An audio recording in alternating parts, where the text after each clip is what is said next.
coração bater ao meu. Vou te alegrar com meu louvor, eu quero te tocar com meu amor, poder te abraçar, sentir o teu pulsar, teu coração bater ao meu.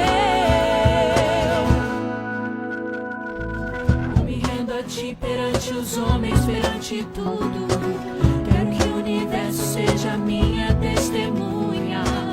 Vou erguer perante o teu trono minha adoração e levar com ela toda a minha gratidão. Senhor, és o motivo da minha alegria. Deus meu, és o caminho distante do mundo. Vou te alegrar com meu louvor, eu quero te tocar com meu amor, poder te abraçar, sentir o teu pulsar, teu coração bater ao meu. Vou te alegrar com meu louvor, eu quero te tocar com meu amor, poder te abraçar, sentir o teu pulsar, teu coração bater ao meu. Te amo, oh, oh, te adoro, oh, me prostro, oh, pra te adorar, te alegrar. Te amo, oh, oh, te adoro, oh, me prostro, oh, pra te adorar, te alegrar. Vou te alegrar com meu louvor, eu quero te tocar com meu amor, poder te abraçar, sentir o teu pulsar, teu coração bater ao meu. Vou te alegrar com meu louvor, eu quero te tocar com meu amor, poder te abraçar, sentir o teu pulsar, teu coração bater ao meu.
a graça e a paz do nosso Deus estejam com o seu coração nessa tarde.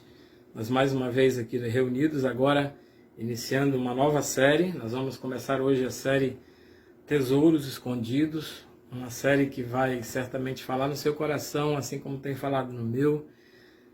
Eu tenho bebido de algumas publicações que têm falado sobre esse tema, né, da grande riqueza e dos valores que Deus tem escondido quando nós passamos por lutas, passamos por provações.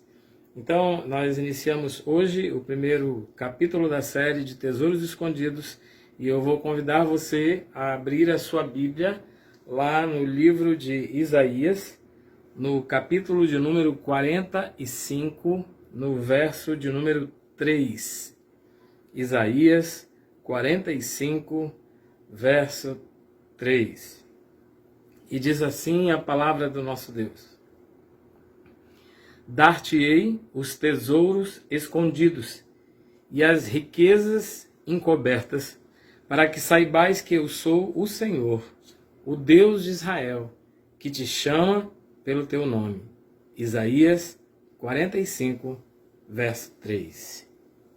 Sabe, amados, uma das melhores coisas da nossa vida é quando no meio das dificuldades, no meio das provações, às vezes em pequenos problemas que nós enfrentamos no nosso dia a dia, quando nós precisamos de um apoio, de uma sustentação, quando nós ouvimos uma palavra amiga e uma palavra de consolo, uma palavra de carinho, uma palavra de alguém que nos conhece. E a Bíblia nos diz que no momento em que nós passamos por dificuldades e provações, Deus está apenas caminhando conosco rumo à descoberta de um tesouro incomparável, de um tesouro sem preço, o tesouro da sua companhia e de ter o seu nome conhecido pelo Salvador. A Bíblia diz que o Senhor Deus, Ele no momento da provação, Ele não apenas nos chama, mas Ele conhece o nosso nome, Ele conhece a nossa necessidade, Ele conhece as nossas expectativas e mais do que isso, Ele conhece também as nossas decepções. Quem nesses dias de pandemia não se frustrou de alguma forma, né? Nós nos frustramos em relação ao nosso trabalho, ao nosso ganho, a muitas vezes relacionamentos, a questões emocionais. A pandemia nos pegou a todos no mundo inteiro de uma forma muito abrupta, sem dar o menor sinal, e de uma hora para outra ela nos forçou a conviver e a viver situações que nós nunca esperamos, pelo menos até, eu acredito, como eu, até fevereiro desse ano. E sabe, queridos, as nossas expectativas, elas são a grande causa das nossas decepções. Às vezes nós olhamos para os nossos futuros, nós olhamos diante das nossas lutas, dos nossos desafios, e nós fazemos uma perspectiva muito maior do que aquilo que de fato precisamos encarar. Nós colocamos às vezes muita esperança em projetos, nós colocamos muita expectativa em relacionamentos, em pessoas, em afetividade, em retribuição, e essas são as maiores causas das nossas maiores decepções. Quanto maior for a minha expectativa, maior será a minha decepção com as atividades e os problemas. E isso é uma reflexão importante que eu e você precisamos fazer, porque nós precisamos entender que as nossas expectativas em relação às situações da vida, aquilo que Deus coloca para mim e para você como proposta de vida, como aprendizado, como pedagogia para o nosso crescimento espiritual, nós precisamos aprender a lição do meio termo. Nós precisamos aprender a não gerar expectativas tão grandes a ponto de que qualquer resultado que aconteça, ele fique aquém daquilo que nós de fato esperávamos, ou talvez as nossas expectativas sejam tão pequenas a ponto de não comportarem os sonhos que Deus tem para nós. Existe uma história que eu já comentei alguma vez numa meditação da igreja, de um pescador que saiu para pescar e ele, todas as vezes que um peixe entrava na rede, ele pegava a rede, ele tinha uma réguazinha de 15 centímetros e ele media aquele peixe. Se o peixe fosse maior do que isso, ele jogava fora. Se fosse menor do que isso, ele jogava fora. Ele só ficava com os peixes que tinham 15 centímetros. Alguém que estava próximo dele perguntou, né? Por que você está fazendo isso? Ele disse, é simples. É porque a minha frigideira, eu só tenho uma. E a minha frigideira tem 15 centímetros. peixes maiores não cabem na minha frigideira, e peixes menores também não vão me dar sabor nenhum. Portanto, eu só fico com aqueles que cabem na minha frigideira. Expectativas, elas são muito parecidas com as nossas frigideiras. Qual o tamanho da sua? Ela é pequena ou ela é grande demais? Tanto uma quanto outra podem gerar decepções e podem fazer com que a nossa vida muitas vezes seja limitada pelo tamanho da nossa frigideira. Eu queria fazer uma analogia com você aqui e dizer que a nossa frigideira é a nossa visão de mundo, é a nossa visão principalmente de Deus e a nossa visão de nós mesmos. Portanto, muitas vezes as nossas realizações, elas são barradas pelo fato da nossa visão espiritual, da nossa visão de vida, ela ser muito limitadora, muito pequena, menor do que aquilo que Deus tem para dar. E sabe, ainda usando a analogia do pescador, é preciso que eu e você entendamos que o mar, ele tem peixes de todos os tamanhos. Quanto maior for a sua fé e a sua confiança depositada naquele que de fato pode realizar o impossível aos nossos olhos, maiores serão as suas realizações. Portanto, eu já posso começar dizendo para você que nesse momento em que todos os cenários indicam situações difíceis, complicadas, delicadas, trabalhosas, é o momento que eu e você, na reclusão dos nossos lares, podemos começar a pensar em como aumentar as nossas expectativas. Sabe, querido, lá em Isaías 45, a Bíblia nos recomenda que nós também alarguemos as estacas das nossas tendas. Isso significa para mim e para você que cada vez mais e mais, e quanto mais eu conheço a Deus, e quanto mais eu vivencio de Deus, eu entendo que quanto mais eu esperar, porque eu tenho um Deus grandioso, eu tenho um Deus maravilhoso, eu tenho um Deus que pode realizar todos os sonhos, e muito mais do que isso, Ele tem sonhos para a minha vida, Ele tem para mim pensamentos de bem e não de mal, Ele tem para mim coisas que são muito maiores do que a minha mente, muitas vezes pequena, a minha fé minúscula consegue entender o plano que Ele tem para nós. Lá em Provérbios, no capítulo 13, verso 12, a Bíblia diz que a esperança que é adiada, ela faz adoecer o coração. Qual o seu grande sonho? Qual a grande realização da sua vida emocional, profissional, a sua vida espiritual, a sua vida de ministério? Quais são os sonhos que você tem para a sua existência? Eu quero propor para você, nessa palavra, que você tenha equilíbrio na sua expectativa, para que no momento em que você realizar alguma coisa, você não fique frustrado, porque as frustrações sempre virão. As frustrações acontecerão sempre, porque o mundo não foi construído por minha causa. Existe uma relação de dependência entre eu e o Senhor, onde Ele é o Senhor e eu o servo.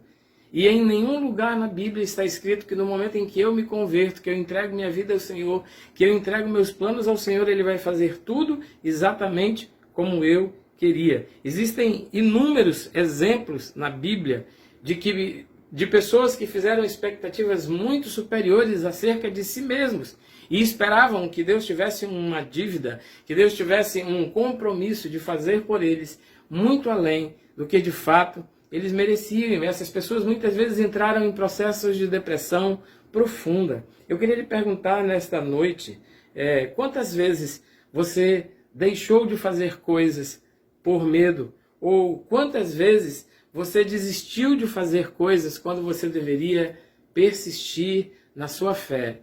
De que todos os sonhos e projetos que Deus tem para você, eles serão realizados no nome de Jesus. Eu li uma frase essa semana que diz assim, que o covarde, ele por medo, ele nada começa. Ele desiste antes mesmo de começar. Já Cadê? Eu perdi aqui, desculpem. O cético, que é incrédulo, ele não espera nada. E ele então acaba não tendo nenhuma iniciativa e frustrado, ele desiste. A frase diz: o covarde não começa, o fracassado desiste e o vencedor nunca para. Eu quero dizer para você que na nossa vida nós vamos ter muitas vezes que viver situações onde nós não sabemos resultados e precisamos viver, como fala lá em Hebreus capítulo 11, verso 6. Viver por aquilo que nós não vemos, viver pela fé.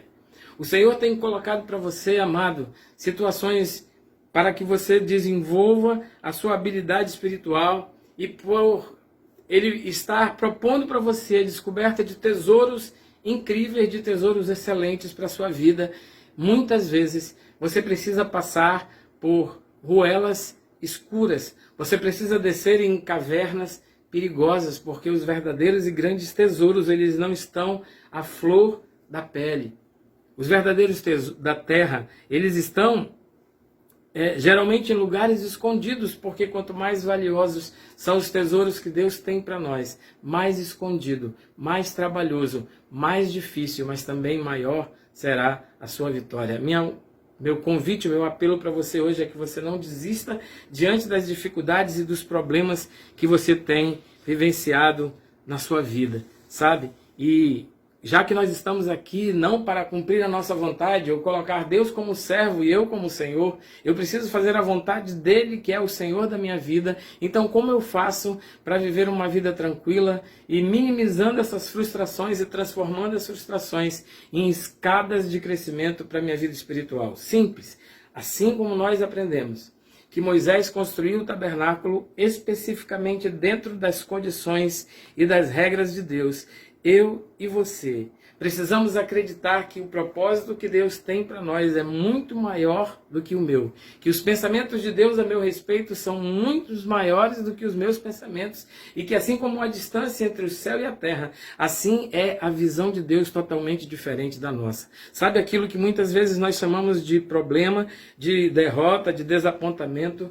Nós estamos vivendo exatamente o caminho das vielas escuras, porque Deus está trabalhando não apenas os fatos, Deus está trabalhando não apenas a realidade, Deus está trabalhando o interior da nossa alma, do nosso coração, para nos tornar cada vez mais aptos a estar na presença dEle, com um coração puro, com a mente de Cristo, com o caráter de Cristo. Sabe, eu percebo que muitas vezes nós nos convertemos e temos a ideia de que Deus é como se fosse um gênio da lâmpada e que todos os desejos que nós temos, tudo aquilo que passa no nosso coração e que nós achamos que é bom, e eu quero lembrar um verso bíblico que diz para mim e para você que há caminhos que ao homem parece perfeito, mas o seu fim conduz à ruína. E muitas vezes quando nós andamos em vielas que nós não conhecemos e que vão nos levar para um fim não abençoado, Deus vai nos tirar desses caminhos e a frustração virá.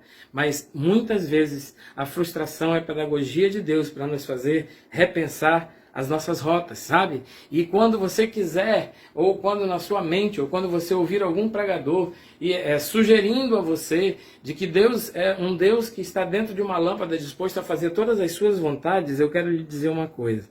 Na Arábia, onde surgiu o gênio da lâmpada maravilhosa, a lenda da lâmpada maravilhosa, gênio é apenas um sinônimo da palavra demônio. Você sabe por quê? Porque quando o gênio concede um desejo, ele sempre tem uma condição, porque toda magia tem um preço. Tudo aquilo que Satanás lhe oferece, tudo aquilo que Satanás dispõe para você, um dia ele cobra, e cobra com juros, e cobra às vezes não só com a sua alma, como a sua própria felicidade. Deus não faz isso. Deus pede que você faça a vontade dele, porque é santa, perfeita e correta, e quando você então resolve aderir aos planos de Deus, do jeito de Deus, para fazer como Deus quer, você vai entender que há na nossa vida muitos caminhos que darão em frustração, mas cada uma delas é plano de Deus. Ou você pensa, amado, que a pandemia fugiu do controle do Senhor? Você pensa que o coronavírus pegou Deus de surpresa? O mundo está nas mãos de Deus. A Bíblia fala que do Senhor é a terra e a sua plenitude, o mundo e todos que nele habitam, inclusive os vírus. Tudo que está nos acontecendo, tudo aquilo que nos sucede é a vontade permanente de Deus para nossas vidas. Eu queria que você abrisse sua Bíblia aí lá em Jeremias, no capítulo 29, verso 11 e 13, para você entender que, embora não seja um gênio que satisfaça todas as suas vontades, muitas vezes as nossas vontades que podem nos levar para caminhos de distante do seu coração, Deus nos faz decepcionar, mas não porque Ele quer nos castigar. Mas Jeremias 29, 11 diz assim: porque eu bem sei os pensamentos que tenho a vosso respeito, diz o Senhor, pensamento de paz e não de mal, para vos dar o fim que esperais. Quando o Senhor frustrar, quando Ele interromper, quando Ele desacelerar os seus projetos, glorifique ao Senhor na saúde e na doença. Glorifique ao Senhor na abundância e na escassez, no vale da sombra da morte ou no pasto verdejante. Porque todas as coisas que Deus está fazendo, Ele vai dar o fim que você espera, mas não do jeito que você espera, e sim do jeito dele. Ele diz assim, ó: então me invocareis. Você está apavorado, está amedrontado, está assustado com as circunstâncias, como será o seu amanhã, como será quando você abrir as portas, como muito bem falou o Eliano na nossa última pregação. Elias estava dentro da caverna e passou privações na caverna quando ele saiu da caverna, que ele esperava ver o seu problema resolvido. Na verdade, ele viu uma situação muito mais difícil, muito mais afrontadora. E ao invés dele receber um milagre, ele teve que ser um milagre na vida das pessoas. E creia, quando você sair dessa, quando nós sairmos dessa situação de opressão, o Senhor que está perto, que pode ser encontrado agora, Jeremias diz assim, ó: e buscar-me-eis, e me achareis, quando me buscardes de todo o vosso coração. Orareis a mim, e eu vos ouvirei. Sabe, irmão, o grande propósito de Deus em todas essas coisas é aquietar o nosso coração. E eu quero dizer para você que tudo aquilo que eu quero, tudo aquilo que eu preciso e tudo aquilo que eu amo deve estar em Deus em primeiro lugar. Lá em Marcos, no capítulo 6, verso 33, a Bíblia ensina de uma forma magistral que nós devemos buscar primeiro ao Senhor e todas as coisas nos serão acrescentadas. Quantos dos nossos planos frustrados, quantas das nossas decepções passadas foram resultados de planos que nós construímos sozinhos e que não envolvemos o Senhor nisso? Se a Bíblia nos fala, e a Bíblia não mente, de que Ele tem para nós um melhor, no melhor tempo, por que não incluir o Senhor antes de começar qualquer projeto? A partir de agora, faça um concerto com Deus e diga: não, Senhor, eu não quero nada para a minha vida que Tu não queiras, eu não quero estar em nenhum lugar onde Tu não estejas, eu não quero fazer nada que não seja primeiro o desejo do Teu coração. Mas sabe, amados, se você está querendo de fato achar um tesouro na sua dificuldade, na sua provação, você precisa lembrar que aquele que sai para caçar tesouros, uma das coisas mais importantes quando alguém sai para caçar um tesouro, achar um tesouro escondido, é primeiramente crer que o tesouro existe. Como está a sua fé num Deus que pode todas as coisas? Como está a sua fé no fato de que Deus o ama de uma forma incondicional, a ponto de fazer qualquer coisa, inclusive dar o seu próprio filho, por amor de você? Ou você acha que Deus é um carrasco que está lá em cima com um chicote, esperando que você faça qualquer coisa errada para lapiar suas costas? Não. O nosso Deus é amor. O nosso Deus é paixão. E Ele não poupou nem o seu próprio filho, quanto mais o desejo do seu coração. Mas lá em Tiago, no capítulo 1, no verso 6 a 8, a Bíblia diz que aquele que pede, ele deve pedir com fé, sem duvidar, porque quem duvida é semelhante à onda do mar, se levanta e segundos depois ela desaparece e é agitada pelo vento. Não pense tal pessoa, diz o versículo 7, que receberá coisa alguma do Senhor, porque tem mente dividida. Quem tem mente dividida é instável em tudo o que faz. E eu vou lhe dizer uma coisa: a maior parte dos exploradores, dos caçadores de tesouros que acharam tesouros, eles não tinham muitas vezes a menor ideia do que iam achar enterrado em lugares escondidos. Quando você começar a viver uma vida com Deus e se relacionar com Ele, tenha certeza de que Deus vai lhe revelar coisas fantásticas para a sua vida. Você vai viver situações que nunca imaginou, estará em lugares que nunca pensou, terá relacionamentos que nunca almejou, porque o que Deus tem para você é muito, muito mais do que passou alguma vez pelo seu coração, ou você já leu alguma vez na Bíblia aquele versículo que diz que nem olhos viram e nem ouvidos ouviram o que Deus tem preparado para aqueles que o amam. Ah, Senhor, eu queria tanto, mas tem tantos inimigos ao meu redor. É muita gente do contra, é muita gente lutando para que eu não siga o ministério, para que eu não te sirva, para que eu não faça as coisas, para que meus projetos deem errado. Ei, pare. Você lembra do Salmo 23? O Salmo 23 diz que o Senhor, Ele prepara uma mesa para você na presença dos seus inimigos. Não pense que os seus sonhos e projetos só serão realizados quando os seus inimigos, os seus opressores, os seus opositores desaparecerem. Não.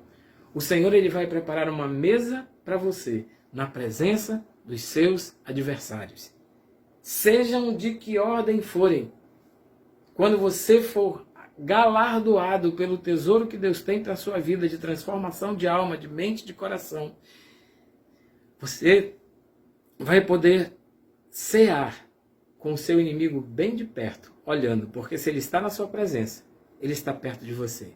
Deus não precisa destruir inimigos para lhe honrar na frente de quem quer que seja. Sabe, lá em Isaías 55, ele volta a dizer: buscai o Senhor enquanto se pode achar. Invocai-o enquanto ele está perto. E tenha certeza que Deus nunca está tão perto de nós quando nós estamos vivendo dificuldades e problemas. As tristezas, as decepções, as doenças, as enfermidades, elas sempre estarão conosco. Mas quando nós temos o Senhor no nosso coração, nós entendemos que tudo que nós vivemos é pedagogia de Deus para nos ensinar muito mais que alegria. Sabe, queridos, infelizmente, eu posso dizer isso como ser humano, como pessoa.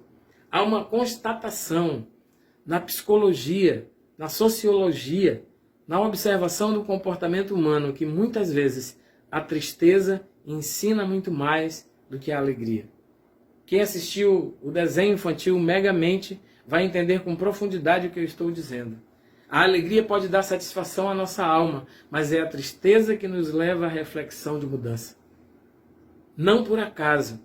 A Bíblia nos fala lá em Salmos que é melhor estar na casa onde há um velório do que na casa onde há uma festa. Porque quando nós estamos diante das dificuldades e dos problemas, o nosso coração se aquieta diante de Deus e se entrega na presença dEle. Sabe, amados? E quando nós passamos por essas decepções, não tenha vergonha de chorar. Não tenha vergonha de manifestar a sua tristeza, a sua dor, o seu pesar.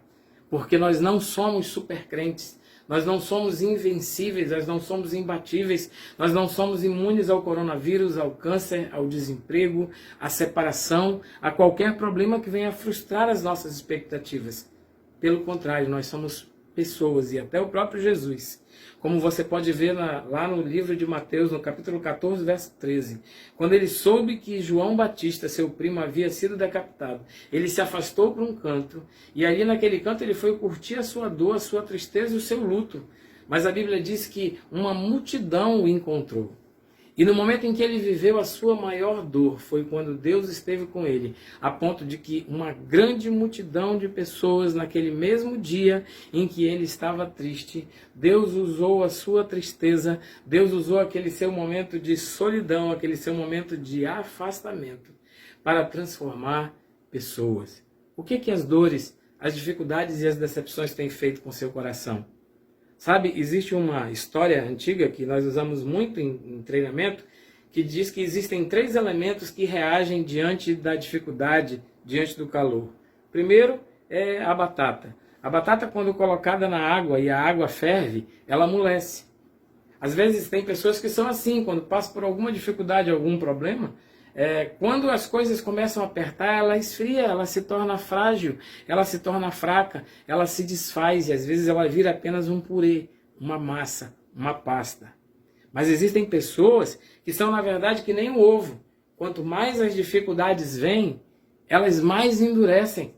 Quanto mais tempo o ovo permanece na água fervente, mais duro ele fica.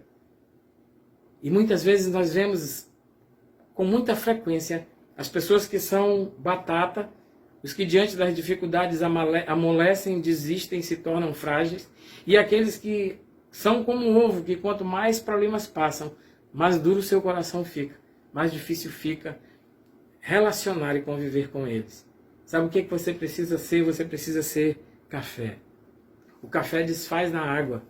O café ele se mistura naquela decepção, naquele problema, naquela dificuldade, e assim como Jesus fez, no momento da sua maior dor, a sua maior dor serviu de estímulo, de cura e de trato para tantos que precisavam da sua ajuda, da sua orientação. Existe uma canção antiga de um compositor amazonense chamado Sérgio Pimenta, e ele dizia que só quem sofreu pode avaliar quem sofreu. Você já se parou para pensar, já se colocou diante de Deus e perguntou por que Deus deixou que você vivesse aquela situação que foi tão difícil na sua vida?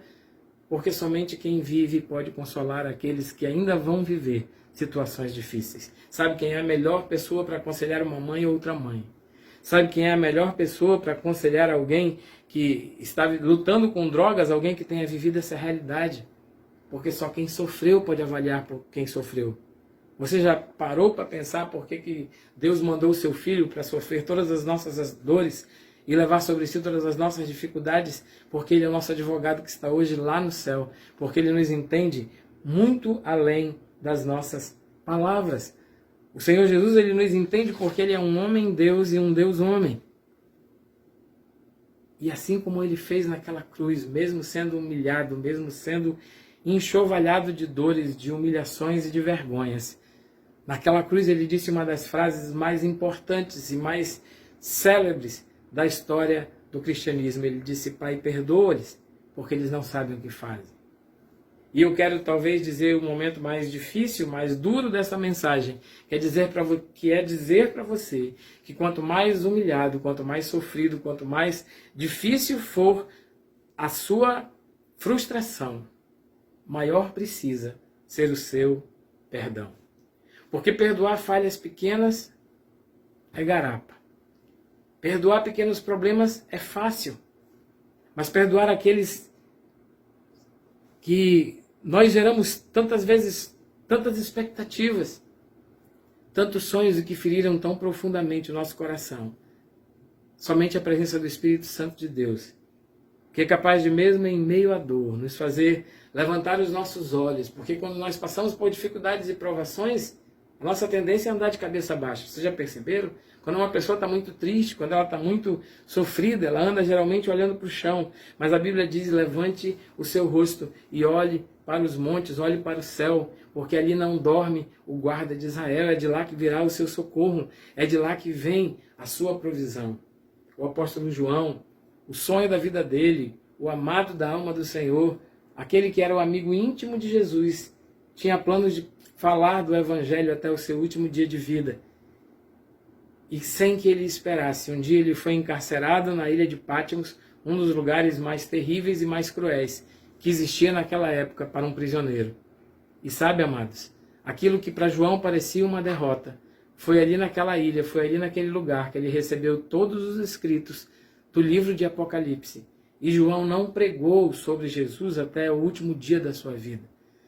João pregou sobre Jesus e sobre o milagre da salvação milhares de anos depois da sua morte. E Deus faz assim. Nós descobrimos que às vezes nós passamos por dificuldades, nós passamos por problemas, mas o que Deus tem para nós quando nós estivermos próximo ao nosso tesouro, quando nós estivermos diante da conquista que Ele tem para nós lograremos resultados muito maiores. Nós alcançaremos propósitos muito mais profundos e cada vez mais e mais. A gente vai entender que nesta vida eu não vivo para ser satisfeito, porque eu não estou aqui de passeio, eu estou aqui como peregrino em terra estranha, sendo preparado para viver na presença do Senhor por toda a eternidade. Quando eu passar por uma dificuldade e uma provação, Deus tem um propósito. E creia, amado, nem olhos viram, nem ouvidos ouviram o que Deus tem preparado para aqueles que o amam. Você é amado do Senhor? Você crê de fato que Deus tem interesse no melhor para a sua vida, para a sua família, para os seus filhos, para a sua carreira? Lute, não desista, persista, insista com o Senhor. E converse com Ele, diga: Senhor, me mostra os teus caminhos, me mostra o que tu queres com essa oportunidade, com essa situação. Porque, amados, a gente pode passar por muitas dores nesta vida, mas nenhuma delas tem autoridade para nos separar do amor de Cristo. Será tribulação, tristeza, angústia, fome? Não. Nós precisamos estar certos de que nada nesse mundo vai nos levar para caminhos longe do coração do Senhor. Lá no deserto, quando você estiver só. Lá na solidão do seu quarto, quando ninguém estiver sequer lhe vendo, o Senhor Deus é aquele que vela e guarda por você. Eu quero dizer para você que está procurando satisfação, está procurando realização pessoal, que isso é lícito, isso é honesto, isso é verdadeiro. Mas você conseguirá todas as coisas que o Senhor tem para você. No final do nosso caminho, de todos nós, existe um tesouro. Só não deixe que essas dificuldades desvirtuem o seu coração. E que ao invés de seguir e prosseguir na obra que Deus tem para a sua vida, você desista. Porque, amados, desde o dia em que você nasceu e até antes mesmo do seu nascimento, Deus começou uma obra em você. E lá em Filipenses, no capítulo 1, verso 6, a Bíblia diz que aquele que começou a boa obra em nós, ele vai concluí-la até o último dia. Permaneça no Senhor, porque nele tudo o que é bênção está preparado para o seu coração. Não deixe que frustrações e tristezas façam com que você se desvie do caminho. Tudo que Deus tem para você é muito melhor do que a sua própria mente, o seu próprio coração pensa a seu respeito. Confia no Senhor, entregue sua vida a Ele e o mais Ele fará. Que Deus te abençoe. Pai, louvado seja o teu nome, Deus. Engrandecido por toda a eternidade é o teu nome, Deus. Que no nome de Jesus, Senhor, tu concluas a tua obra no nosso coração, assim como há a promessa na tua palavra, Senhor, que cada um dos nossos irmãos, que nessa tarde e início de noite, Senhor, está reunido conosco, ó Deus, ele receba a certeza no seu coração de que ele não está vivendo a esmo, sozinho, abandonado, à mercê de circunstâncias, à mercê de problemas, Senhor. Mas tu tens preparado para a vida dele tudo para que no futuro ele tenha e alcance a verdadeira e autêntica vontade tua para a sua vida, Senhor. Que ele aprenda a entregar todas as suas dificuldades e problemas nas tuas mãos, na certeza de que tu sempre tens a melhor resposta para o nosso coração. No nome e no amor de Jesus. Amém, Senhor. Amém. Que Deus abençoe você e a sua casa, no nome de Jesus.